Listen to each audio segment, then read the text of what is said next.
Տեր ողորմյա, Տեր ողորմյա, Տեր ողորմյա։ Քրիստոս որդի Աստծո անուտական եւ բարեգույն։ Գթակ ու արարչական սիրով ըտիոքի սանգության ծառայություն։ Եվս առավել հիշյատ է զիգոց, որ նահատակեցան Վասն Հայրենյանը։ Անարժանի ողորմության, քարության եւ թողության ներած։ Դասավորյալ պայքարություն Քրիստո հաճախողման դասում դիդու էստեր եւ անալիճ ամենեցում դասավոր կենտրոնյակություններով եւ քեզ վայրել թարք իշխանություն եւ պատում այժմ եւ միշտ իրավիճյանը սարիտերի ամեն Օրնյալ Տեր մեր Հիսուս Քրիստոս ամեն Հայր մեր որ երկինս ես Սուրբ Եղիցի անուն քո եկես է արքայություն քո Եղիցին կամ քո որպես երկինս եւ երկրի, ըսած մեր հանապազով, ուր մեզ այսօր եւ թող մեզ պարտիս մեր, որպես եւ մեկ թողունք մերոց պարտապանած, եւ մի տանիրս մեզի փորձություն, այլ փրկյաս մեզի չարել, զիքոյի արքայություն եւ զորություն եւ արդ հավիտյանս ամեն։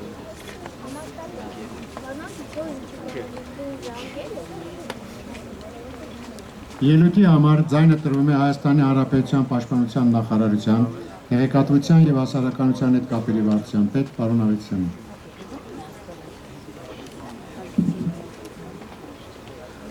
Հայաստանի ազատագրության հայ գաղտնի բանակի սելի մարտիկներ, պարոնակ սպաներ, հարգելի հյուրեր։ Եռաբլուր զինվորական պանթեոնում կառուցված այս հուշահամալիրում, որ ինչպես սրբավայրի հիմքում զետեղված են ասալային նահատակ մարտիկների, աշխարհի տարբեր կողմերից բերված նվիրական մասնիկները, այսօր մենք հավաքվել են գլուխ խոնարհելու 33 տարի առաջ Անկարայի Էսենբողա օդանավականում իրականացված կարին գործողության նահատակների, մահապարտ մարտիկների համար Զոհրաբ Սարգսյանի եւ ծանր վիրավոր վիճակում գերվելով Թուրքիայի մայրաքաղաքի Բանտում 1983 թվականի հունվարի 28-ին կախաղան բարձրացված Լևոն Էկմեջկյանի պայծառ հիշատակի առջև։ Ու միաժամանակ հավաքվել ենք հիշելու, որ այս տարվա գարնանը լրացավ Հայաստանի ազատագրության հայ գաղտնի բանակի հիմնադրման 40-րդ տարեդարձը։ Հնչեցնելով այս կազմակերպության անունը, մեզանից յուրաքանչյուրը բնականաբար առաջին հերթին հիշում է Ասալայի հոգևոր կնքահորը, հայկական հնամենի կարինում ծնված արդեն ալեհեր Գուրգեն Յանիկյանին, ով 78 տարեկան հասակում 1973 թվականի հունվարի 27-ին Ամերիկայի Սանտա Բարբարա քաղաքում իրականացրեց հայոց ցեղասպանությունը ժխտող թուրքական պետության երկու դիվանագետների հատուցման գործողությունը։ Շուրջ կես դար անց եւ թվում էր թե պատմությունը մոռացության է մատնել ամեն ինչ, Գուրգեն Յանիկյանը հաջորդեց Շահե Նաթալին, ով անպատկերացնելի ջանքերի գնով ղեկավարեց արևմտահայության դաշտների հատուցման նեմեսիս գործողության իրականացումը, աշխարհին ու Թուրքիային պարտադրել վիշեր իրենց առնոտ անցյալը ու դրա համար պատասխան տալու անխուսափելիությունը։ 1973 թվականի հունվարի 27-ին սկիզբը դրվեց առաջին հայացքից խելահեղ ու անիրականել թվացող մի շարժման, որին սակայն վիճակված էր կյանքի կոչելու միանգամից մի քանի մեծ նպատակներ, որոնցից այսօր ես 7-ն եմ առանձնացնելու։ Առաջին, այն կասեցրեց Փյուրքում ընթացող սպիտակ եղեռնը, խաղաղ պայմաններում այլոց հետ զուլման այդ սարսափելի ընթացքը եւ բացառիկ դերակատարություն ունեցավ Սփյուռքի համայնքներում հայապահպանության գործին։ Երկրորդ, թեև տեղեկատվական բոլոր արգելքներին Խորհրդային Հայաստանում մեր սերունդն իմացավ, որ աշխարհում կան երիտասարդներ, ովքեր մեր պապեր ու հայրերի ու նաեւ դեռ չծնված երեխաների պահանջներն են առաջադրում աշխարհին։ Երրորդ, հազիվ 1.5 տասնամյակ անց նրանց զենքերը արդեն Արցախում ու Հայաստանում մենք վերցրեցինք։ Ճակատագրին այդ զենքերը փոխանցեց նրանց, ովքեր հիմա հանգչում են այս սրբազան բարձունքում։ Իսկ եթե խուսափեցին գնդակներից ու արկերի բեկորներից, այսօր էլ հիշում են Հայաստանի ազատագրության հայ գաղտնի բանակի մարտիկներին ու նրանց իրականացրած գործողությունները։ Չորրորդ, Հայաստանի ազատագրության հայ գաղտնի բանակի ամեն մի ձեռնարկում աշխարհին պետությունների ընթացքը որոշողներին համաշխարհային մամուլին միշտ պարտադրեց հիշել այնպես էլ չավարտված 1915 թվականը։ Յուրաքանչյուր տարի ամեն մի ժամանակաշրջան ավարտում է ոչ թե օրացույցի թերթիկը շրջելով, այլ այն ժամանակ, երբ նրան գնահատական է տրվում։ Եվ քանի դեռ բոլոր պետությունները չէ որ ճշմարիտ ու սկզբունքային գնահատական են տվել հայոց ցեղասպանությանը,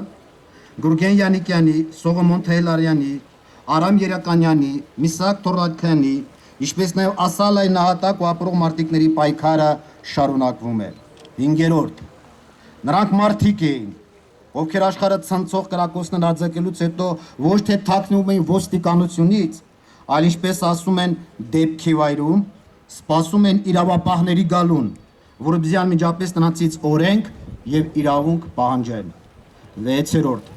Հայաստանի ազատագրության հայ գաղտնի բանակը կապող օղակ դարձավ արևմտահայության, ինքնապաշտպանության ու 1918 թվականի մայիսյան հերոսամարտերի մարտիկների, Կովկասի նախալեռնից մինչև Բեռլին հասած հայ զինվորների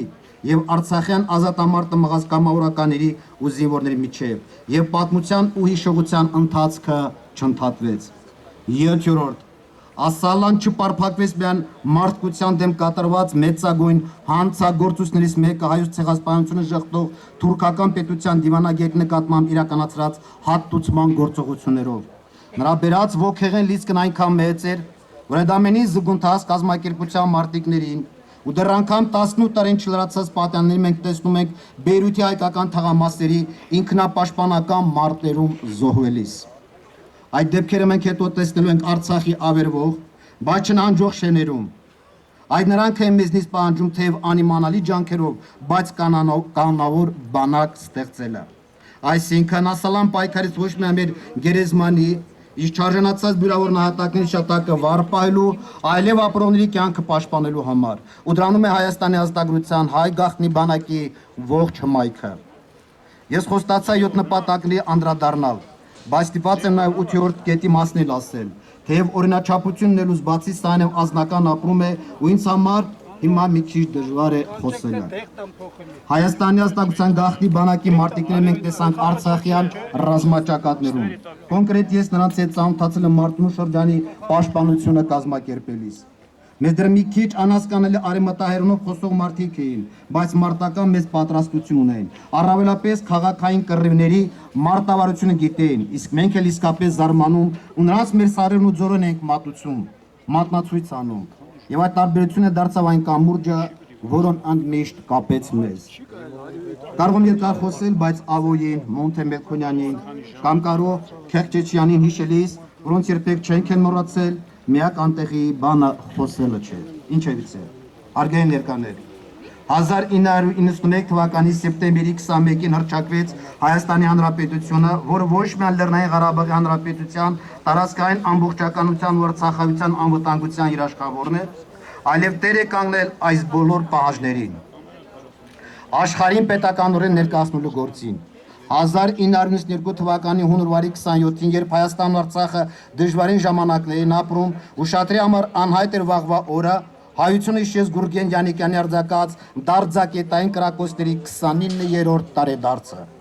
Ճակատագրի զարմանալի բերումով հաջորդ օրը բոլորս իմացանք Հայաստանի Հանրապետության նախագահի ստորագրած մի հրամանագրի մասին, եւ հունվարի 28-ը որպես բանակի օր հետագայում լրացվեց Հայաստանի Հանրապետության տոնացույցում ու դարձավ անկախության օրվանից հետո ամենանվիրական ու համաժողովրդական տոնը։ Տասնամյակներ շարունակ հայությունը կազմակերպում էր սուքո ու իշատակի միջոցառումներ, իսկ աշխարհը ընդամենը ակնթարթներ տևող ցավակցական ժպիտներով նայում էր մեզ։ Այս իրողություն առաջին արձանագրեց Հայաստանի ազգային հերոս Մովսես Գյորգիսյանն իր ուղենիշային դարձած խոսքերով. «Սուքը հավերժ է, եթե պայքար չկա»։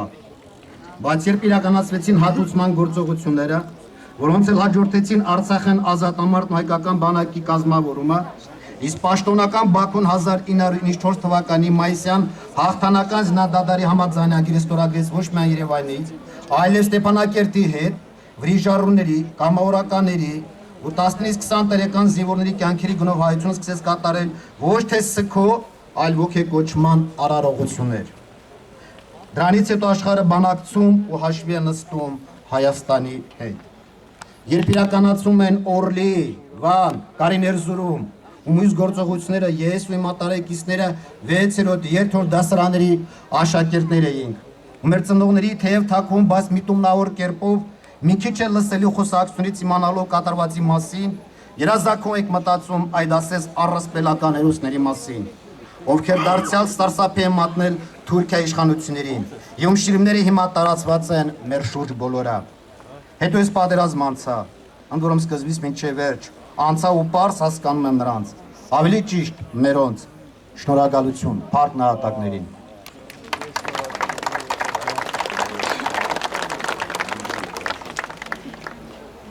Սրտի խոսք ունի ասելու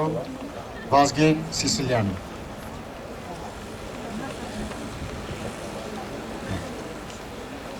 Բարև ձեզ, ես որպես ասալայի մարդիկ ընդամենը երկու խոսք ունիմ ասելու, գերևի և պատկամ է, և հույս է, և ամեն ինչ է, ու պարզապես արիթը օգտագործելով ուզում եմ անպայման ասել։ Սիրելիներ, մեր պայքարը ապարդյուն կդառնա, եթե մեր մեջ կորի Արևմտյան Հայաստանը վերադարձնելու հույսը։ Ես ուղղակի գոչ եմ անում անպայման հավատալ, որ մի օր անպայման մենք կունենանք, դա կլինի հայության համար երրորդ հանրապետություն թե ինչ, բայց կարևորը Արևմտյան Հայաստան ազատագրելու այդ միտքը եւ հավատքը։ Ես ուզում եմ, որ ձեր մեջ մնա, օրը վերադարձնելու ենք մեր ամբողջական Հայաստանը։ Շնորհակալություն։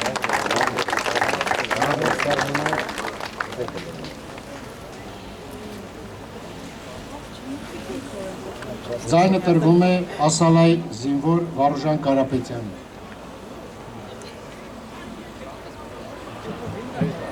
Սիրելի ժողովուրդ, 40 տարի անցել այն օրվանից, երբ Հայաստանի ազատության հայկական բանակի դերքը ձեռնարկեցին ազգայնացական պայքարին։ Այդ պայքարի հիմնական նպատակը դա էր, որ ցեղասպանությունից 60 տարիների հետ հայկական հարցը տաղված էր մնացած աշխարհով մեկ։ Իսկ այս տղերքը էլ չէին գաղում հանդուրժել այդ լրությունը եւ ուզում էին անպայման իրանց մարդկային եւ ազգային իրավունքների համար պայքարել։ Գլխավոր նպատակը եւ համոզումքը նա էր, որ մեր ազգային հարցերը պետք է վերականգնվեր միայն հայկական զորք եւ բանակ ունենալու գաղափարով։ Եվ այդպես հիմնվեց հայկական գաղտնի բանակը։ Այս բանակի տղերքը սովորական զինվորներ չէին, սովորական բանակ չէր։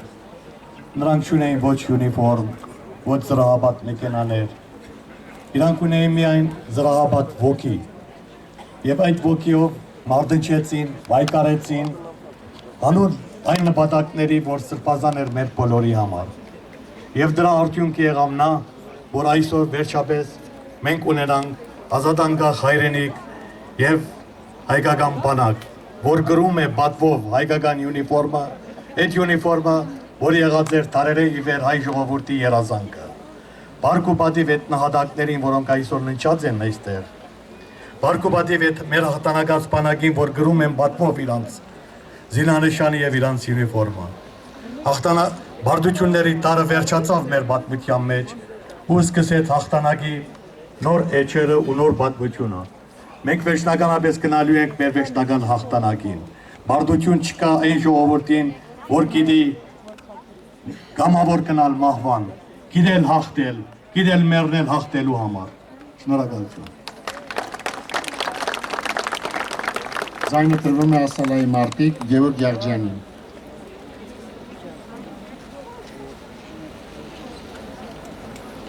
Սիրելի իմ հայ ժողովուրդ, գեներալ Ավետիսյանի խոսքը հրաշալի էր պարզապես։ Մի քանի պարզապես կետեր եմ ուզում ավելի շեշտադրում կատարել, նույնպես ինչպես անդրադարձավ մեր ընկեր Վազգեն Սիսիլյանը։ Հույս հայտնելով, որ մենք չգործնենք Արևմտյան Հայաստանի ազատագրման հույսը։ Ես մի քիչ կավելացնեի առհասարակ հայկական բոլոր հողերի, ներառյալ Նախիջևանը, մենք այդ բոլորին պետք է ասենք իրենց անունով, իրենց դիրոջ անունով, որ մեր ժողովուրդն է, հայությունն է, Գարսը հայկական է, Հայաստան է, բանը Հայաստան է, Խարբերտը, Սեբաստիա, Դիգրանագերտ, ինչ ուզում եք ասեք, երբեք Թուրքիա մի ասեք այնտեղի համար։ Եվ ջնջեք ձեր, եթե դասագրքերում հայերենով գրված դասագրքերում գրած է Թուրքիա, ջնջեք գրեք վրան Հայաստան նույնիսկ, Արևմտյանն էլ մի կողմ թողեք, որովհետև Հայաստանն էլ է մեկ, ինչպես Արցախն էլ է Հայաստան։ Չի կարելի ասել Հայաստան, Արցախ եւ այլն։ Հայաստանը եւ վերջ Արցախը։ Սա Լեոնիդ Ազգալդյանի խոսքն է։ Երկրորդը, քանի նահատակների օրն է այսօր, խնդրում եմ երկու թյուրիմասություններ թույլ չտալ ծեր շրջապատում։ Առաջինը դա օտարների եւ հատկապես մեր հարավոր թշնամու թուրքերի տված որակումն է ասալայի տղաներին եւ առհասարակ հայությանը տերորիստներ կամ ահաբեկիչներ, ոչ, երբեք այդպիսի ճանապարհով դուրս չեն եկել, հայ ժողովուրդը ահաբեկիչ չի եղել, առավել ևս հետևից հարվածող, այլ կրվեր է, մարտնչել է, դեմ արդեմ, և եթե ընկել է, հաղթանակի հույսով է ընկել։ Մենք ահաբեկիչներ չենք եղել և չենք, այլ եղել է և լինելու է և շարունակվելու է զինյալ ազատագրական պայքարը հանուն ամբողջական Հայաստանի կերտման։ Երկրորդ թյուրիմասությունը, որ համարում են ասալային վրիժարուներ, կամ դրան մի տարատեսակը, որ հայկական ցեղասպանության ճանաչման համար պայքարողներ, դա էլ թյուրիմասություն է։ Դա կողմնակի մի արդյունք է ասալայի պայքարի, որ որոշ պետություններ, միջազգային կազմակերպություններ եւ այլն ըստի բողության տակ ստիպվեցին ինչ որ քայլեր ձեռք առնել ճանաչելու հայկական ցեղասպանությունը, բայց մեր խնդիրը ուրիշ է, որի մասին շատ հստակ կարճ, բայց ամեն ինչ ասած մեր սիրելի ընկեր Վազգեն Սիսիլյան եւ նաեւ Արուժանը։ Մեր խնդիրը եւ մեր ժողովրդի խնդիրը առհասարակ եղել է եւ լինելու է հայկական բոլոր հողերի ազատագրությունը։ Մենք հայկական հողերի ազատագրության ազատամարտիկներ ենք եւ ոչ թե վրիժարուներ։ Վրիժարուները Թելիրյաններն էին եւ Շահան Նաթալիները, հարգանք եւ բադիվ նրանց հիշատակին։ Այո, ես խնդրում եմ այս ուշադրություն դարձնել եւ մյուս կողմից մեր աչքի լույսի նման պահել այն պետությունները, որոնք մենք այսօր ունենք, Հայաստանի Հանրապետությունը եւ Լեռնային Ղարաբաղի Հանրապետությունը։ Այսօր ես կարդում եմ մի սպիրկայ թերթում մի հրաբարակագրի մի խոսքը։ Ասում է Հայաստանը լքում են եւ արտասահմանից կոչեր են անում կամ խորհուրդ են տալիս, թե ուր են ասալայի դղերքը։ Սա խայտարակություն է։ Այո, եթե ուզում ենք մենք ազատագրել, նախ դեր պիտի կանգնենք այն ինչ որ մեզ մնացել է։ Եվ դա պարտավոր ենք դեր կանգնելու եւ հզորացնելու։ Հետևաբար ասալայի պայքարի մի մասն է կազմում նաև հզորացումը այն պետությունների, որոնց վրա մենք այսօր ապրում ենք եւ որոնց համար արյուն են թափել այն դղաները, որոնք մեր այս 4 կողմում հանգչում են եւ մեզ թելադրում են նրանց հոգիները, որ մենք բարտավոր ենք դեր կանգնելու եւ չլքելու եւ ոչ միայն չլքելու այս հողը, այլ նաև չլքելու մեր հոգում, չլքելու հայրենիքը, հայոց լեզուն, հայոց պատմությունը, մեր բարը, մեր ազգային բոլոր արժեքները ես նկատի ունեմ։ Հետևաբար սիրելի ժողովուրդ, խնդրում եմ գոնե այսօր դուն գնալուց, որտեղ որ դուք այլևս Արաքսի արևմտյան կողմում տեսնեք որևէ հրատարակություն, որտեղ գրած է Թուրքիա կամ այլ բան, կամ Քուրդիստան, այդ էլ են գրում, վրան գրեք Հայաստան։ Շնորհակալություն։ Հարգելի բարեկամներ, միտինգը հայտարարվում է փակված, իսկ այժմ խնդրում եմ բոլորին հարգանքի տուր, գլուխներս խոնարհենք եւ ծաղիկներ զետեղենք մեր նահատակների շիրիմներին։